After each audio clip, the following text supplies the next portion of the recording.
Halo Sobat Budaya, perkenalkan nama aku Nisa Kartika Wibowo, mahasiswa Antropologi Sosial Undip angkatan tahun 2020. Di video ini, aku akan membahas sedikit tentang kebudayaan Indonesia.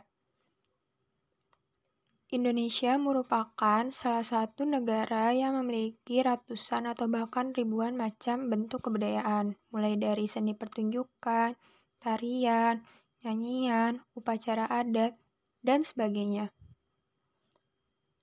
Kebudayaan adalah warisan budaya yang harus kita lestarikan dan kita jaga supaya dapat dinikmati oleh generasi yang akan datang. Pada video ini, aku akan membahas sedikit tentang bentuk kebudayaan yaitu folklore.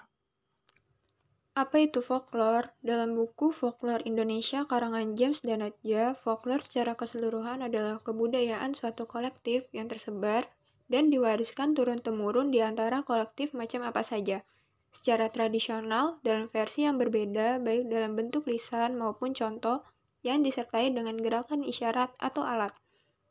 Video kali ini akan membahas tentang folklore Jawa Barat. Tidak sendiri, aku ditemani oleh informan yang akan menceritakan salah satu folklore terkenal yang ada di Jawa Barat. Alkisah, pada zaman dahulu ada seekor babi hutan yang sedang kehausan.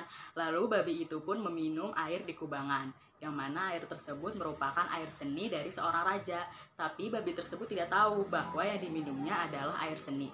Tidak lama dari itu, babi tersebut pun mengandung, dan 9 bulan kemudian babi itu pun melahirkan, dan anaknya diberi nama Dayang Sumbi. Raja tersebut pun akhirnya mengetahui bahwa ada seekor babi hutan yang telah melahirkan anaknya karena telah meminum air seninya. Lalu raja tersebut membawa Dayang Sumbi, yang merupakan anaknya, ke istananya. Setelah beranjak dewasa, dengan kecantikannya Dayang Sumbi banyak memikat pria-pria untuk menikahinya. Tapi sayangnya Dayang Sumbi merasa tidak tertarik. Akhirnya Dayang Sumbi meminta kepada ayahnya, yaitu sang raja, untuk bertapa di hutan. Pada suatu hari ketika Dayang Sumbi sedang merajut, benang yang dirajutnya itu terjatuh. Lalu Dayang Sumbi bernazar, jika yang mengambil itu perempuan, maka akan dijadikan saudari. Namun jika yang mengambil laki-laki, maka akan dijadikan seorang suami. Dan yang mengambil benangnya itu adalah si Tumang. Lalu Dayang Sumbi dan si Tumang pun menikah dan mempunyai anak yang bernama Sangkuriang. Ketika Dayang Sumbi menyuruh Sangkuriang dan si Tumang untuk berburu hati kijang. Namun, seekor kijang tidak ditemukan. Akhirnya Sangkuriang membunuh si Tumang dan mengambil hatinya lalu diberikan kepada ibunya. Ketika Dayang Sumbi sedang memakan hati tersebut, ternyata Dayang Sumbi baru sadar bahwa yang dimakan itu ternyata hatinya si Tumang yang merupakan suaminya. Lalu Dayang Sumbi pun begitu marah kepada Sangkuriang, dan Dayang Sumbi pun memukul kepala Sangkuriang. Lalu Sangkuriang pergi dari rumahnya. Karena merasa bersalah, akhirnya Dayang Sumbi pun memohon maaf kepada para dewa. Dan para dewa memberikan kecantikan yang abadi kepada Dayang Sumbi sebagai imbalannya. Bertahun-tahun kemudian, Sangkuriang pun kembali ke kampung halamannya. Dan dia bertemu dengan wanita cantik, yang mana wanita cantik yang ditemuinya itu adalah ibunya sendiri, yaitu Dayang Sumbi. Tapi Dayang Sumbi tidak mengetahui bahwa lelaki yang ditemuinya itu merupakan anaknya.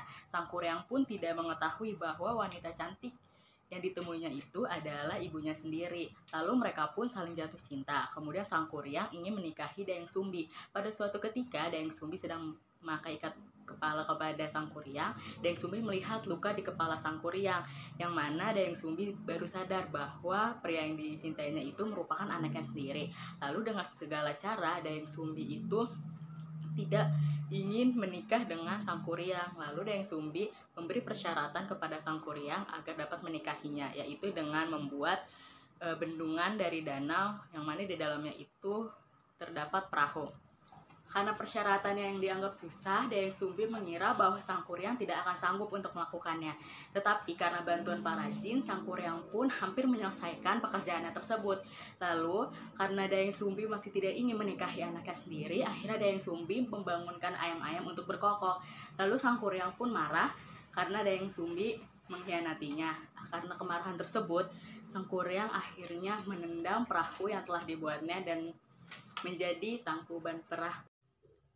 Terima kasih yang sudah menonton video ini. Jangan lupa like dan share video ini jika video ini bermanfaat. Sampai jumpa di video-video berikutnya. Salam budaya!